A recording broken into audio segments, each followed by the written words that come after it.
Est-ce que vous pouvez, si Zakaria, nous décliner les objets de cette circulaire que vient de publier le chef du gouvernement sur l'hydrogène vert? De prime abord, il faut savoir que la déclinaison de cette stratégie ou cette feuille de route, elle vient au bon moment parce qu'il faut avoir maintenant une stratégie bien claire par rapport au développement de l'hydrogène vert au Maroc. Nous savons aujourd'hui, que tout le monde le sait, que parmi les grandes prémices à l'international en matière de transition énergétique, il y a l'hydrogène vert qui constitue, je pense, un substitut très important par rapport aux autres énergies fossiles qui sont utilisables. Je pense que toutes les stratégies aujourd'hui, que ce soit au niveau de l'Union européenne, que ce soit aussi au niveau des États-Unis, en Asie, il y a tout un investissement qui se met en place pour pouvoir arriver à cette production d'hydrogène vert. Pourquoi? Pour une simple raison, c'est, comme on l'appelle, il est vert, ça veut dire il est ami avec l'environnement et donc aussi il est plus durable que les autres énergies, que ce soit l'électrique, etc. Et donc aujourd'hui, avec le déploiement de la feuille de route qui a été, je dirais, approuvée par le chef de gouvernement, nous avons une stratégie bien claire dans ce domaine-là. Cette stratégie s'articule, je pense, dans 4 points essentiels. Premièrement, c'est en fait de décliner la position du Maroc par rapport à la chaîne de valeur. Et ça, c'est très important.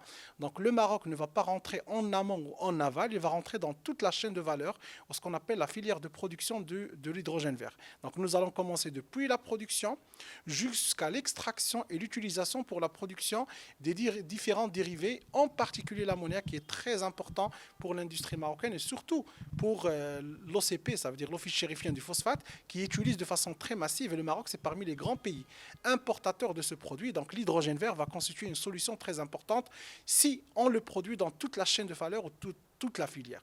Un. Deux. L'objectif, donc la feuille de route a permis aussi de clarifier la question du foncier. Nous savons que parmi les choses qu'on reproche en fait à l'investissement au Maroc, c'est le fait de ne pas avoir le foncier.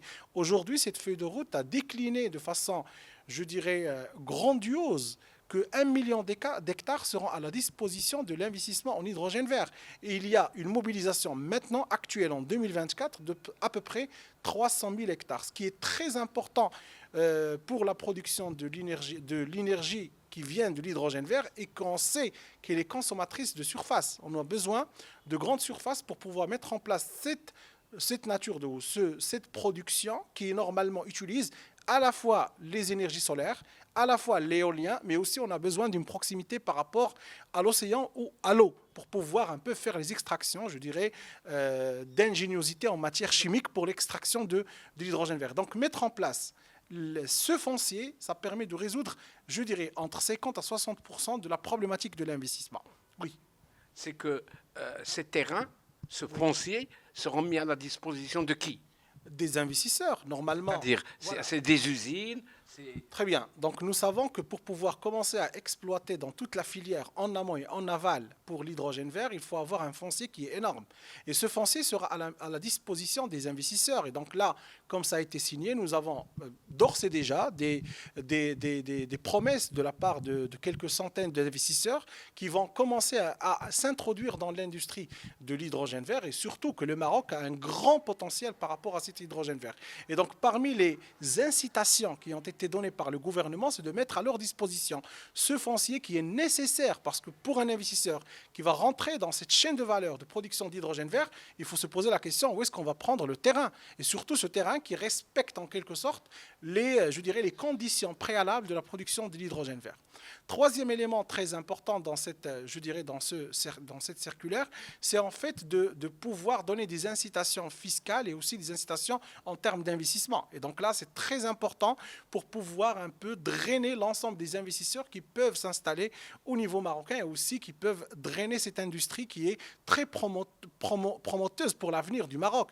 Nous savons aujourd'hui que ça, c'est parmi les choses qui sont très importantes, c'est que la synergie entre les industries au Maroc s'établit à travers l'énergie. Aujourd'hui, nous avons un secteur industriel en automobile qui est très développé. Donc, nous avons l'industrie automobile, l'industrie qui est liée à l'aéronautique. Et donc là, ce qui nous manque, c'est en fait l'industrie qui permet de produire de l'énergie. Je pense que mettre en place cette feuille de route, dans les 20 ans, 30 ans qui vont venir, ça va permettre de mettre en place une structure aussi énergétique qui permettra à la fois la production en interne, mais également l'exportation vers l'externe. Et je pense que ça va résoudre grande partie les problématiques de la balance commerciale, qu'on sait qu'elle est très, je dirais, généreuse par rapport à la facturation en termes énergétiques. Et donc là, si on arrive à produire, à exporter, ça va inverser les rôles et peut-être que nous aurons une balance commerciale qui pourra, dans 20 ans, 25 ans, devenir excédentaire. Donc le Maroc a une avance dans ce domaine, ce qui lui permettra un bon décollage.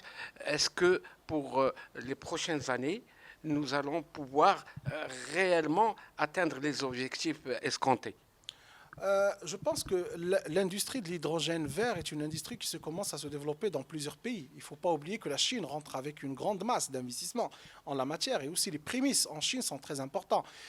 L'Europe aussi rentre dans cette idéologie d'hydrogène vert, mais aujourd'hui, le Maroc, il rentre dans la chaîne des grands. Ça veut dire qu'il rentre un peu dans la concurrence internationale. Pourquoi? Pour deux raisons. Premièrement, c'est que le Maroc a un potentiel énergétique très important. On peut dire que c'est le Venezuela, si on peut dire, de l'énergie et de l'hydrogène vert à l'international. Donc c'est le Maroc, il a ce potentiel, il a cette capacité. Nous avons d'ores et déjà des investissements dans le solaire, Nord 1, Nord 2, qui permettent un peu de donner un, je dirais, pas un avant-goût, mais de donner un élan à l'avance par rapport à cette industrie. Maintenant, je ne vais pas vous dire que la concurrence sera aussi simple pour le Maroc. Nous avons de grands mastodontes qui rentrent dans cette industrie d'hydrogène vert, mais je vous dirais que nous avons commencé très tôt. Et ça, c'est très très bien. Pourquoi? Ça va nous faire gagner beaucoup de temps et ça va nous faire converger en matière d'investissement dans l'hydrogène vert. Parce qu'il ne faut pas l'oublier, c'est qu'aujourd'hui, l'hydrogène vert ne permettra jusqu'à, je pense, 2030 d'accomplir uniquement 4% de l'énergie mondiale. Et donc là, on table sur 2040-2050 d'arriver à peu près à 30 à 40% de production d'hydrogène vert à l'international. Donc si le Maroc arrive à démarrer avec les grands, il deviendra grand dans le futur parce qu'il a les potentialités qui permettent de réussir dans ce domaine.